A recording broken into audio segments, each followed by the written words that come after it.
What's up, everybody? Tyson Roush. Let's talk Jets. Hope everybody's doing well. You know, as the offseason progresses, you try to turn the page. You try to get rid of the anger of last season, all the thoughts you thought you had about the team, and you kind of want to move on and embrace, okay, maybe this team is 3 or 4 players away. You have a good draft. You have a good this. You have a good that. And you try to ignore the red flags that you have in your head, right? Then the article comes out today from The Athletic, which I'm sure everybody's seen by now or heard by now. I actually read it from Diana Rossini and Zach Rosenblatt. And the first reaction was it automatically divided the fan base.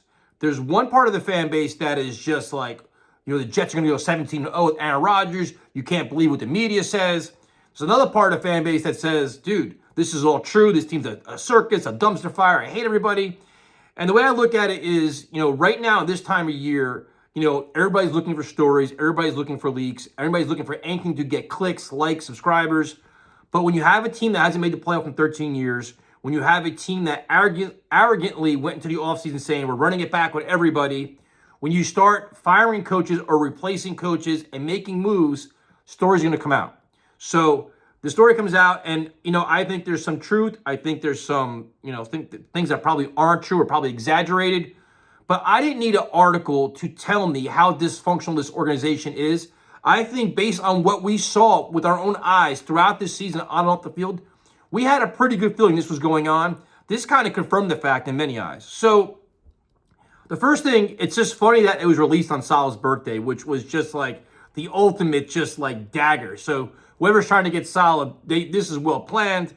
You know, it's kind of wild, right? Also, it's also interesting to see where all the player reactions. Like, you know, if you have somebody boldly attacking Hackett and your coach, you know, there's a lot of Jet players that are kind of they're pretty active on social media. As of this video, I haven't seen a lot, but I've been in the gym for a couple hours. But you would think there'd be people outspoken, but that's my coach, that's my guy. Don't say this.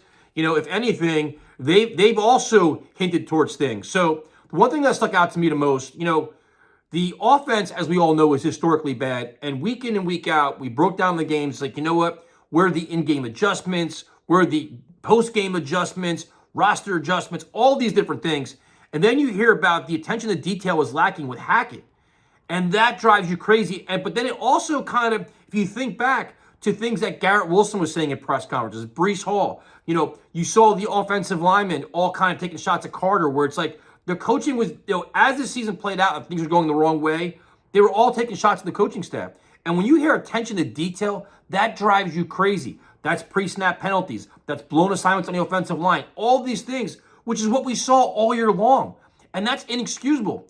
But the problem I have with that, if that is indeed true, what in the hell is Saleh doing? Because the defense is a fine-tuned machine. They have their attention to detail. They're on their spots. They got better week in and week out. If Saleh is literally, does he have any part in the offense? Does he oversee what's going on? Be like, you know what? There is no attention to detail. And the thing is, week in and week out, the problems kept existing. It wasn't like a one-week anomaly. The offense was bad throughout. The mistakes were there throughout. So what is Saleh doing? How actively involved is he with the offense? As the CEO head coach who stands on the sideline and doesn't have a play sheet in his hand. He kind of oversees everything, like a glorified cheerleader. What exactly is he doing in practice? What is he watching him? And I think, honestly, this staff was so arrogant, especially on offense, with Aaron Rodgers running everything, they kind of like, you know what? We're going to be okay with this. He's going to be the ultimate deodorant for all things we're doing wrong. But the problem is, once he went down, everything got exposed, and they couldn't make adjustments. And that is an enormous problem. It's just, so now your concerns about Hackett are kind of getting just even further. They're increased. And now you hear, well, maybe they want to add people to the staff to help him with play calling and kind of have it like be a collaboration. How many chefs do you want in the kitchen here? It's like instead of addressing the problem directly, let's kind of just try to tamper it down and try to like put a Band-Aid on it, which is ridiculous, right? And it's also, well, the whole Aaron Rodgers thing. Well, this is Aaron Rodgers' guy. I think he had to have seen firsthand how this was going. And you saw the team, how they acted when Aaron Rodgers wasn't in the building.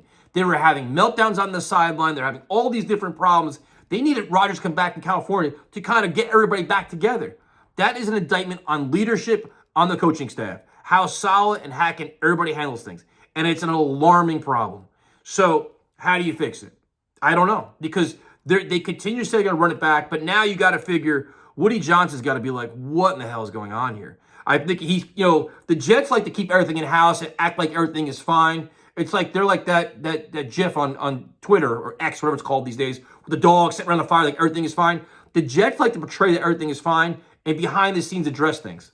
But they're not doing a very good job of that. So now the wheels are kind of falling off. So you have a crazy amount of concerns with Hackett. Then you have Saleh, who this pissed me off to no end. And this kind of goes back to what we said all year long. Once Aaron Rodgers went down, this team kind of mailed it in. They had their built-in excuse why they're not going to make the playoffs and they're not going to win. And then they're saying, well, our goal is 7 wins. That mindset right there is why the Jets are a losing organization. That's their culture. Fuck the all gas, no brake thing. This is all gas unless it's going well, then pump the brakes because we can't handle it. Adversity is coming, we've got to stop. That's what it is. This culture is this team led by Robert Saleh and Joe Douglas is too comfortable with losing. They accept it, they justify it, and they made their culture an excuse culture. When in doubt, make an excuse and justify it. And the things that came out in this article is what we've been saying all year long. Like, I didn't need this article to tell me these things. It's just kind of just confirm what we already thought. And now it's putting it on a higher level. So instead of all of us on YouTube saying it, now the media's on it too. But even Connor Hughes has been saying it too. But the 7 wins thing is ridiculous. Then it seemed like the Saleh was so consumed with the leaks coming out about Zach Wilson. Hey, Bozo, you were texting Joe Benigno, who put you on fucking blast on WFAN. You're worried about leaks, and you have a friendship with one of the most vocal, loudmouth guys on WFAN who will sell you down the soul when he gets pissed off, and you're worried about leaks? You know how you avoid leaks? You win. You have a strong locker room led by yourself. I mean, that's just ridiculous. They're worried about the press. The press, you win football games. You're worried about the Giants coverage. You almost lost to a Giants team at -9 passing yards. You're worried about the Giants? Worry about yourself. Now it's like they're covering, it's like cover my ass mode. Oh, I wonder if I had a quarterback, I could do this. If I had a quarterback, I could do that. Dude, other teams throughout the NFL dealt with the same adversity you did, and you guys bagged it and mailed it in, and everybody else took off. The Cleveland Browns, a team that kicked your ass, showed you there firsthand. They showed you firsthand they did it. So that's alarming, the way Saleh handles things. And you kind of noticed that too, where you saw him in Hard Knocks, and he was one guy. Then throughout the season, was a freaking zombie on the sideline. Only the kind of guy that would cheer when things are good. When things got bad, he was just a blank stare in his face. So that's a problem. I'm trying to think what else here. Hard Knocks, Hackett. I mean, I'm so over this, man. Like, you want to have a functional organization that has a very good image. And right now, the way this is going down, please tell me what free agent is going to want to come here. Now, the article could be exaggerated, but this notion is around this team. There is a stench around this team where you have Aaron Rodgers, who, yes, a superstar, 40 years old, coming off a major injury, coach on the hot seat, general manager on the hot seat, an offensive coordinator, which a lot of guys are questioning. Then you're going to bring in help for him. Who's going to want to come here? Like the Jets tax, they may have to pay. I mean, there's so many concerns, man. Seriously. And it's annoying. It's frustrating. And you genuinely, this is truly a win now year in the most epic proportion. And situations like this never work out.